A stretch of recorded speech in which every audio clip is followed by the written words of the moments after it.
Guys, and we're back here at the GameSpot stage, live at E3 2014. I'm Sean McInnes, your host for the morning. I'm joined by Michael and Bernd, some of the guys from Dead Island 2. Guys, you debuted that trailer the other day. The Dead Island franchise obviously has a history with very dramatic, very exciting trailers. Yeah. And it's kind of like, it's always an opportunity to show off what you're aiming to do with the game, try to establish a certain tone, a certain look. What were you guys trying to convey with this trailer? Well, I think the most important thing for us is, as you said, it's a really big change in tone from the last trailer. The first trailer was amazing, and it set a really great tone and narrative zone right. It was really important for us to set the new tone and the new direction in this trailer, and just get everybody on board with our and Deep Silver's new vision for this franchise. Did you say vision? Yeah. Oh, you said vision. I said vision. Yes. We're on stage. It's okay to say vision. Yeah. No, the thing what we're aiming for is, you know, we're all gamers, and we didn't work on the first game, and I think we were in the same boat like everyone. You know, this amazing trailer came out of nowhere, and somebody said, hey, look, you have to watch that trailer. And I watched it and I said, oh my God, take my money, I'm going to play this game. And then it turned out that the game was slightly different, but still really, really, really good. But there was a slight disconnect between, you know, the tone established in the trailer and what the game portrayed to be. And when we sat down and started thinking about what are we going to do with Dead Island 2, we said, you know what, everything has to set the tone right from the start. The setting, the trailer, the characters, everything. And that's why we decided to go for something that is more fun. Yeah, fun, humorous. All right, cool. So if you guys have any questions for these guys here, feel free to send them my way in the live GameSpot chat beneath the video player, or you can tweet me questions. I'm at smcInnes on Twitter.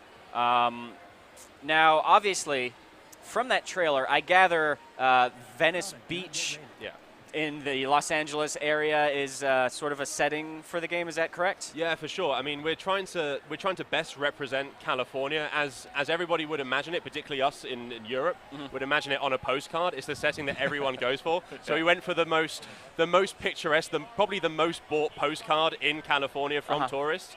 And we just thought that would be the best setting, again, to say, this is where we are, this is the tone, and it just feeds into that with the color and the vibrancy. It's, yeah, the most fun we could get from it, I think. It's kind of like when you Google California, you take the first 5 pictures, and that's it. For sure.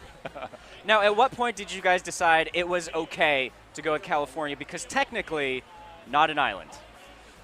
Technically not. I've got a couple of really. Oh, he got a really nerdy answer. I've got a really nerdy answer. You want to hear it? Yeah. Do you want to? Are you going to tell me that California is culturally an island? No, metaphorically. No, people can Wikipedia this now, so they can start going.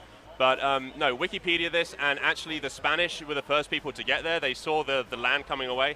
The Spanish actually put it down as an island for a good 70, 80 years or so in the 16th, 17th century. That's the lame Wikipedia answer. The answer that we've got in our fiction, of course, is that California has been completely separated from the rest of America at this point. The virus has spread from Benoi in the first games. It's made its way to the mainland, let's say, and in response to that, they've sectioned it off. They've effectively made an island out of California. It's an island in the Sea of Dead. Yes. Kind of. So, okay, so metaphorical island. Yeah. I can buy that. That's fine. All right. I'm totally on board. Cool, you're on. We're good. So the original Dead Island, obviously, one of those games that is very well known for blending first-person action with very deep RPG systems. How are you guys looking to pick that up and move that combination forward? You go.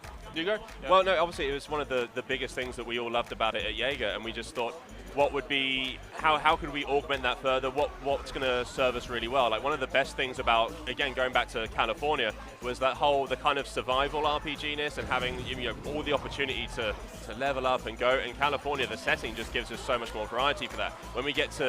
When you're in Benoi and you've got all like the improvised weapons around, you've got your paddles and you can level those up. Suddenly in California, we've got so many more opportunities for that, because suddenly you've got your giant department stores, you've got your garage full of power tools and things like that. So we can really, just using California as a base, expand on all of those elements. We get so much wealth from it. It's been really great. One of the questions that we've been getting here on Twitter is about Jaeger's history as a development studio, because obviously it's on the surface, it seems like quite a departure going from Spec Ops: The Line to Dead Island 2. And I feel like even if they're two very different types of games, I'm sure you always learn something here and there from previous projects that you carry forward. Is there any sort of like, what did you guys learn from that game that you want to bring forward here? I think that one thing that Jaeger brings to every game that we make is a consistency. That we think really long and hard about what is right and what is not, what fits. And in Spec Ops: The Line, there was a very serious tone. And now it's supposed to be fun to play and like a holiday in paradise, in the most iconic place on Earth, California. And I think that one thing that we bring to the table is that we think really long and hard about everything we put into the game. Like what classes, what genders we have in the game. Are the zombies diverse enough? That was a really long discussion we had, Do we have the right split in ethnicity and gender and everything else in our zombies? I kid you not. We had heated discussions for weeks about that, with people saying, no, I'm not working on this. There has to be a Hispanic zombie in the game or I'm quit. And that's the place Jaeger is. All right. And also we were quite tired of sand. Right. So don't spend too much time on Venice Beach. Move it inland is what you're saying. Everything's there. Maj Wood in the GameSpot chat is asking, as a new person to this series, how are they going to get adjusted to it? Do they need to have played earlier games in the franchise? How are you going to make sure that it's welcoming to somebody who might not be familiar with the story? It's the same universe, so it shares some things, like the background, the universe, the playful nature of things, but it's not a narrative sequel. So it starts fresh, new heroes, new location, new weapons, new enemies, all brand new. So you don't have to play them. What we hope is that people still play Dead Island 1, the original game. Yeah, if you go on Xbox Live, they play. We do that a lot, for reference. If we do something and we think, hey, wait a minute, how was that in the original game? It's almost impossible to play without somebody dropping into your game. Yeah. And so it's really cool. Zyphone in the was chat. Was that an answer, actually? I think so. It works for me. Zyphone in the chat is asking about vehicles. Because, California, especially Los Angeles in particular, it's one of those places where it's impossible not to own a vehicle. And I'm sure there's going to be plenty of them around. Yeah. How do those feature into the game compared to earlier ones? Well, obviously, that was a great thing to be able to do. Again, coming to the US, we suddenly have this wealth of American car heritage to dive into, and that's so much fun. We've got a really talented group of guys, and a particular guy in particular at work at Jaeger on those side of cars. He's a great car fan, but he was so excited to get involved with the American cars. And it's something that we're bringing to each class as well. So each class can have a specialized version of a real solid American car.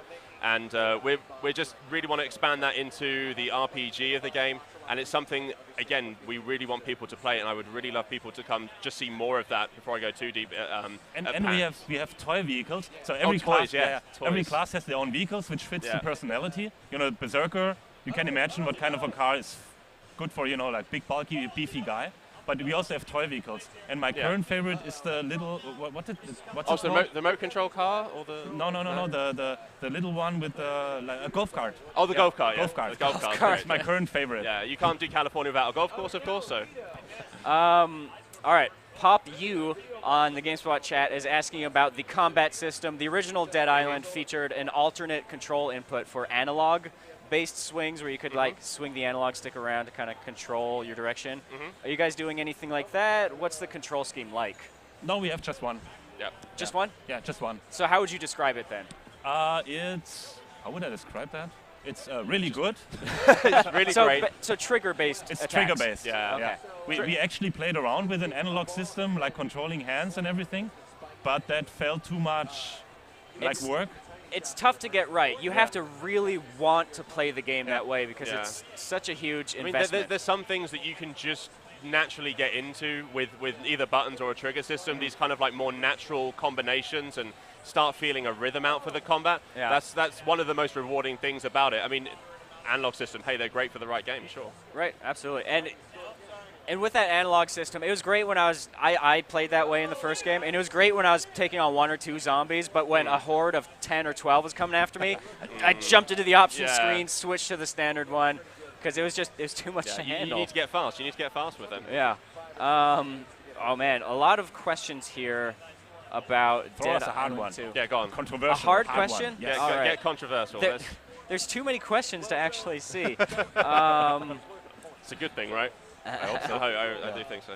All right, here we go. Question, will you be adding a customization element to cars, i.e. mounted guns, bladed wheels, anything like that?